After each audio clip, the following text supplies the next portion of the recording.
Yeah, suicide. The epidemic that is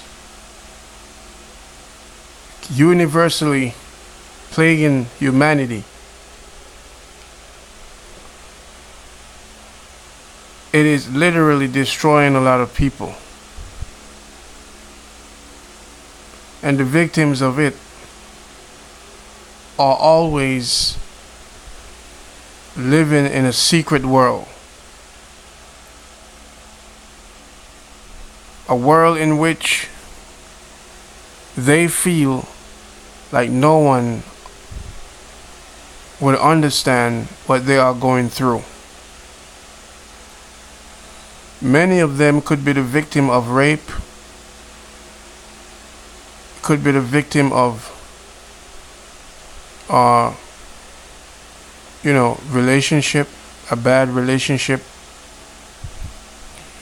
could be the victim of poverty, could be the victim of racism, could be the victim of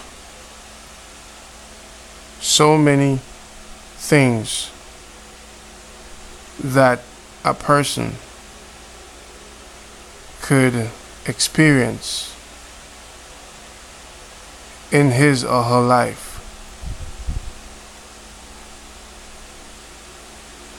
And many times this part of them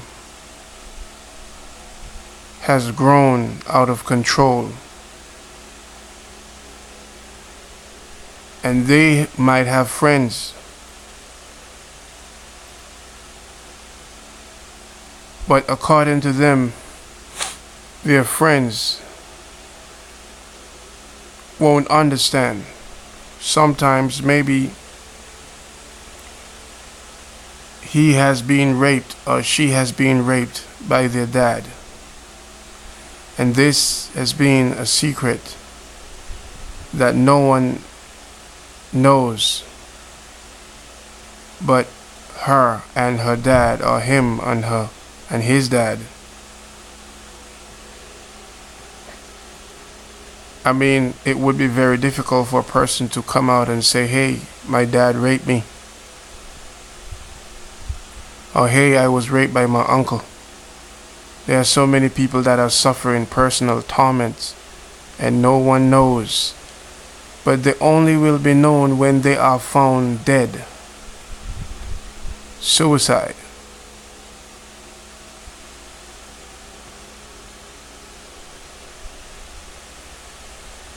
So many stars and rich people and poor people, all kind of people are plagued with this thing, and oftentimes they blame God. Like, why, God? Why don't you let them die? Or why don't that would be the question, like, why, God, why don't you let me die?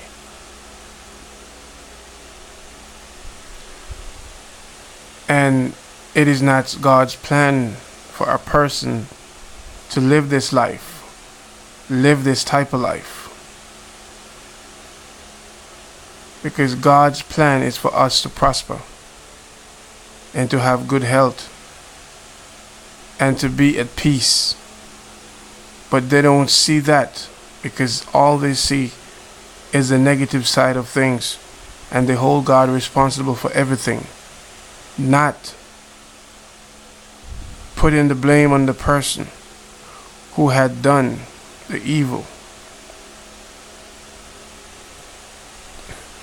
who had inflicted whatever was done, on why they are suffering and why they have resorted to the point of wanting to take their own life. It is good to talk to someone. It is good to have a confidant, a person who you can share your situation with. Sometimes what a person is suffering from could be very shameful, and they feel that if they tell a friend, that friend might tell somebody else, and then they don't want that That's why it's very important to be able to keep a person's secret. Because sometimes, you know, you might tell a friend, and the friend might tell someone else, and that would really exacerbate the problem. The friend might think that he would be helping, but by telling someone else the secret is literally making the situation become worse. And so a person need to have a confidant, a person who they can trust to tell, to talk. Because many times people made certain statements and people took them for granted, and when they are found dead, then they realize that the person was serious. So I'm saying this because there are a lot of people in society today that are messed up. They won't tell you, but they are. They are not happy. And many times they consider suicide. Now, whose God is this? Whose fault is this? Is this God's fault? Or is this the person who had done it to you fault?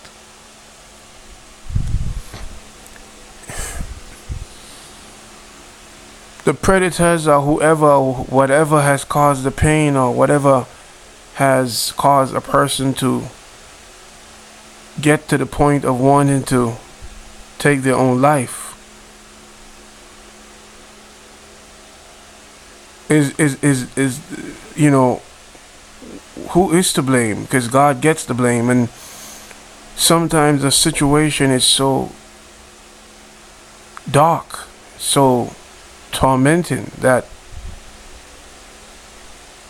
the victim doesn't see it possible for someone to have what it takes to deliver them or help them.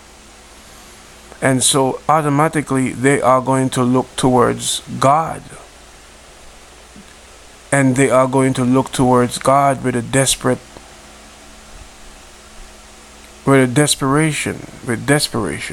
and look towards God with anger. And when they look towards God and they cry out to God, some people claim to have cried out to God and not have any response of God. The Bible said, for God so loved the world that he gave his only begotten Son. So if a person truly cry out to God, I believe that God will respond. He will answer, because it is his desire. It is his desire to reach out to as much people as possible, and he has what it takes to heal a person. But what if the person does not believe? Like, how can a person receive something if they don't believe or don't want it? Like, sometimes people literally want what God can give and don't want God. So if a person does not want God but demand from God, then how does that work? It doesn't work that way. But there is a demand of God by people who are suicidal. And what I realize is that a lot of suicidal people, they have a problem with believing in God, and sometimes they don't believe in hell. Why is it so hard for people to believe in these things? Why is it so hard for people to believe in hell? Some people said that God has not created hell, and that's a false teaching. Because why would a loving God create a burning hell? What people have not realized is that hell was made for angels. Matthew 25:41. 2 Peter chapter 2 verse 4. Matthew 25:41. 2 Peter chapter 2 verse 4. That 2 Peter chapter 2 verse 4 says that God sent angels to hell. Matthew 25:41 says that the fire was prepared for the devil and his angels. Are you going to say that the devil and his angels are not real? Then you should ask a witch if it's real. I'm not encouraging you to go and ask any witch, but what I'm saying is, what caused a witch to be a witch? A witch is a witch because she is actually working with powers that are of entities that are not human, beyond this physical realm. So many people have turned to these entities for help, not realizing that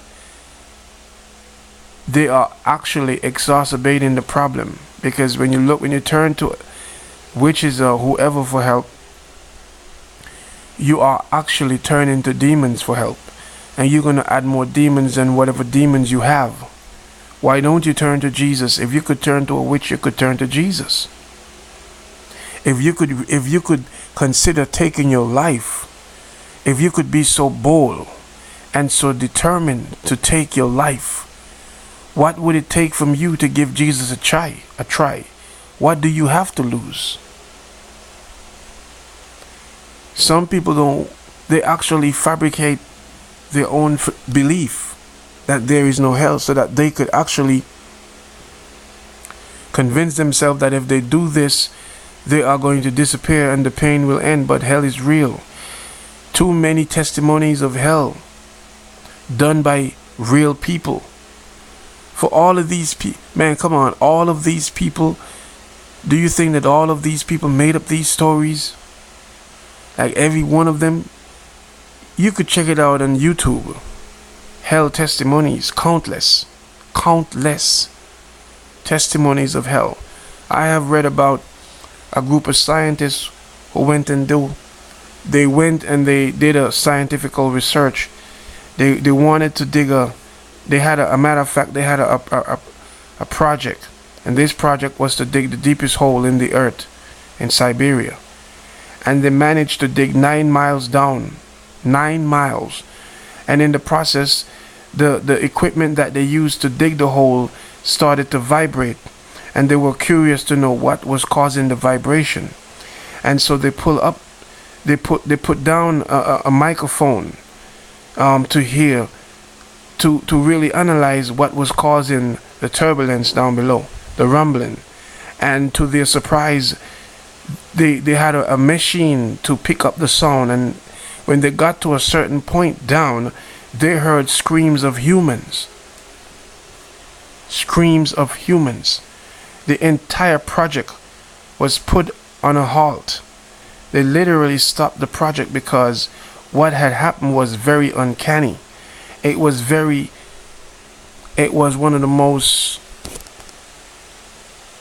unimaginable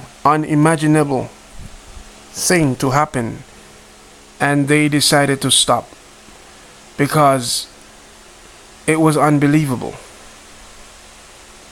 And it was broadcast in Siberia on the radio station and certain parts in America. What about these things? Are they not real also? So are you going to sit down there and say it is not real, and you are going to murder yourself? You might be saying, but why are you talking? What makes you think that you got what it takes to alleviate these people's torment? What I'm saying is I might not, be in your position to be experiencing whatever pain you are going through. I know what is this. I know what is stress, and it's very hard and very. It's very, very, very. It's one of the most uncomfortable situation. You can't sleep. You can't eat. It's like you can't live. Yet at the same time you are living. But what I'm saying is this: hell is real, and the reason why people want to kill themselves is because they think that death is going to end the pain. It is the only thing that crosses the mind of suicidal victims, that it's going to end the pain. But what happens is, when you kill yourself, you are risking the chance of falling into a burning hell, where it's going to be worse. Because in hell, according to the Bible said in Luke 16 verse 23, the rich man died and was buried, and in hell he opened his eyes in torment and began to yell and scream from the flame. And he asked Abraham to tell Lazarus to dip his finger in water so he could cool. And you might say, that's just a story. That's just a story. That's the Bible. The Bible is literally considered a figmentation of the popes and anybody in those religious area imagination. You would say that's just a figmentation of someone's imagination. It's not real. The Bible is real. It has proven itself to be a book of factuality over and over and over again. Jesus did walk this earth. You might say Jesus is not real. It's not real. Do you have any evidence, any proof to defend your claim that he is not real? Do you have any proof? Because there are so many proofs that corroborates the story of Jesus, like the place he was buried in Mount Sinai where God spoke to a man. What about all these things? Are all these things fake? Scientists have tried to refute these things to prove that God is not real. But over and over again, many scientists have actually revisit these claims and have re-examined and reconsider and declare that God is real. Are you going to kill yourself to risk the possibility of falling into a burning hell? How are you so sure that you are not going to go to hell? People have the ability to imagine anything. Like anybody could imagine anything. Like I could be on earth and I could imagine I'm in space and that would be my truth, and I could be defiant to anybody or anything that says I'm not in space, and I could continue incessantly stating that I'm in space. That's my truth. It is my truth, and that's what I stand on. That's my fate, that I'm in space, when realistically I'm not in space. I'm on earth. Like whatever people imagine or whatever people believe, it doesn't change the reality. So if you kill yourself, according to the Bible in Luke 13 verse 3, the Bible said, you shall all perish if you don't repent. The Bible said in that thou shalt not kill. So if a person has killed him or herself, then that person has not given him or herself a chance to repent. You did not give yourself life. That is evident. It's a fact. You did not give yourself what you have as a human body and why you exist. You have a purpose, and the devil is trying to influence you to stop that purpose. You might say, no, I don't have no purpose. I have not gone to school. I don't have an education. You don't have to have an education to manifest your purpose. A purpose don't need education to be utilized, to be of a blessing to others. You could be a blessing of help, or reach out to someone who you can explain and detail as to how you got out. Jesus has the power. He is God. If he cannot, then he is not God. But many suicidal people, they don't resort to surrendering to God, because for them, even if they give their life to God, it won't end. Yes, but what I want you to understand, how could you judge Jesus and you have not given him a try? Many people have judged Jesus and say, oh, he cannot do this, but have you tried him? How can you judge him and say he cannot, he doesn't have what it takes, he's not real? But how can you say that if you have not tried? If you have the guts to go and kill yourself, you should take that guts and give God a try. Take a chance with God. So this is what I'm saying. Don't kill yourself. Don't murder yourself. Think about it. A lot of people have money. They're miserable. They have cars and big houses and all type of wonderful things that the average man is longing for. But what people have not realized is that money cannot buy happiness. Money can't buy happiness. Happiness is something natural. It is a natural thing to be happy. It is one of the most richest thing ever. But a lot of people underestimate it. People are busy after money and things like that. But they are not after the potential of being happy.